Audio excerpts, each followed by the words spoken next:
নমস্কার বন্ধুরা, প্রিয়ার রান্নাবাটিতে সবাইকে স্বাগত। আজকে 17 সেপ্টেম্বর বিশ্বকর্মা পুজো, আর আমাদের বাড়িতেও আমার দিভাইয়ের জন্মদিন। তবে জন্মদিন মানে বিশাল বড় করে কিছু না, একদম ঘরোয়াভাবেই কিন্তু আমরা জন্মদিনটা পালন করি। তাই ভাবলাম আপনাদের সাথে একটু শেয়ার করি আজকের দিনটা, আর আপনাদের সাথে জন্মদিনের পায়েস কিভাবে বানাবেন সেটাই শেয়ার করব। আর তার সাথে দিভাইয়ের পছন্দ মতো রান্নাগুলো করে দিভাইকে খেতে দেওয়া এবং কেক কাটাটা সবটাই দেখাবো। এখানে আমি হাফ লিটার মতো প্যাকেটের আমুল দুধটা নিয়েছি।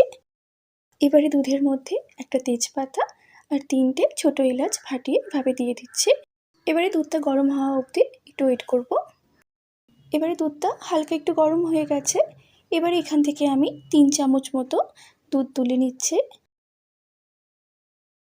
এবারে এর মধ্যে আমি 2-3 চামচ মতো গুঁড়ো দুধ দিচ্ছি। এই গুঁড়ো দুধটা দিলে আসলে কিন্তু পায়েসের স্বাদটা এবং দেখতে দুটোই কিন্তু খুব ভালো হয়। এবারে দুধের সাথে গুঁড়ো দুধটা ভালো করে মিশিয়ে এখন দেবো না, এখন রেখে দিচ্ছি। এবারে আগে দুধটাকে ভালো করে ফুটিয়ে একটু ঘন করে নেব। দুধটা আসলে ঘন হয়ে যাওয়ার পরে যদি আমরা চালটা দিই তাহলে কিন্তু পায়েসটা খেতে আরও ভালো হবে। এখানে আমি 25 গ্রাম মতো গোবিন্দভোগ চাল নিয়েছি। আমি যেহেতু হাফ লিটার দুধ নিয়েছি তাই এখানে 25 গ্রাম চাল নিলেই কিন্তু হবে। এবারে চালটা ভালো করে ধুয়ে এর মধ্যে আমি একটু ঘি মাখিয়ে দিচ্ছি। চালে যদি ঘি মাখিয়ে দুধের মধ্যে দেওয়া হয় তাহলে সেই চাল কিন্তু কোনো সময় দলা পাকবে না। এবারে দুধের মধ্যে চালটাকে দিয়ে ভালো করে ফুটতে দিতে হবে যাতে চালটা তাড়াতাড়ি সিদ্ধ হয়ে যায়। চালটা দেবার পরে আমি আর একটু কাজু দিয়েছি। এবারে গুঁড়ো দুধটা যে গুলে রেখেছিলাম সেটা এবার দিয়ে দিচ্ছি। এবারে দেখতে পাচ্ছেন চালটা সিদ্ধ হয়ে এসেছে।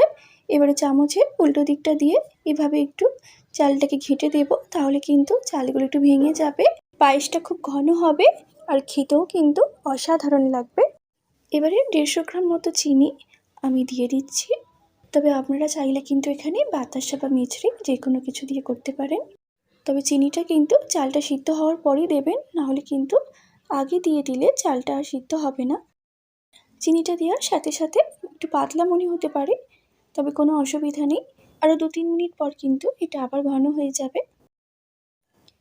এবারে আর বেশি ঘন করব না, কেন ঠান্ডা হয়ে গেলে আরও বেশি ঘন হয়ে যাবে। তাই এবার নামিয়ে নেব। এবারে আমাদের পায়েসটা হয়ে গেছে। এবারে এটাকে একটা পাত্রে ঢেলে নেব। এবারে দিভাইকে খেতে দিয়ে দেব।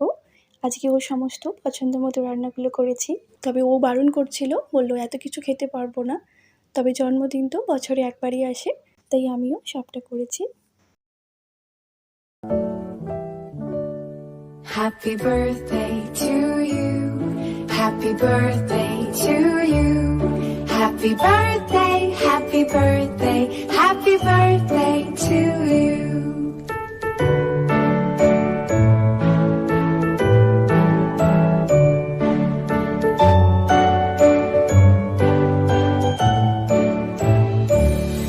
Happy birthday to you. Happy birthday to you. Happy birthday. একটা এগলেস চকলেট কেক বানিয়েছি, তবে ডেকোরেশনটা সেভাবে করা হয়নি, হাতে আর সময় ছিল না। আজকের পায়েসের রেসিপি আপনাদের কেমন লাগলো অবশ্যই আমাকে জানাবেন। আর আপনাদের বাড়িতেও যদি সামনে কারো জন্মদিন থাকে তাহলে আপনারাও কিন্তু এইভাবে পায়েস বানিয়ে ফেলতে পারেন। কোনো খোয়া ক্ষীর বা কনডেন্স মিল্ক ছাড়াই কিন্তু পায়েসটা খেতে খুব সুন্দর হয়। তাই যদি ভালো লাগে তাহলে প্লিজ লাইক করবেন, শেয়ার করবেন, সাবস্ক্রাইব করবেন।